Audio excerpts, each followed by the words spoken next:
महाराष्ट्र राज्याचे नोंदणी महानिरीक्षक रवींद्र बिनवडे यांच्याकडे मी ऑफिसला महाराष्ट्रातल्या सर्वसामान्य नागरिकांच्या अडचणींचे विषय घेऊन मी त्यांना भेटण्यासाठी आलो होतो। त्यांना भेटण्यासाठी आलो असता ते म्हणाले अजिबात काय बोलायचं नाही, मी बघेन बाहेर, अशा अरोचक भाषामध्ये त्यांनी मला प्रत्युत्तर दिले। अक्षरशः ह्या अशा भ्रष्ट अधिकाऱ्याची हुजूरगिरी महाराष्ट्र राज्याचे महसूल मंत्री खपवून घेणार का?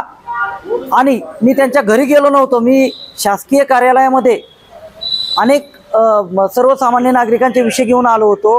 आज ह्या अशा महाराष्ट्र राज्याच्या अधिकाऱ्यांकडे विषय घेऊन यायची सुद्धा आता भीती झालेली आहे। अशी हुजूरगिरी यांची कशाचा, यांचा पैशाचा माज आलाय का काय, ह्या भाषेत मला तर आता बोलावं असं वाटतंय।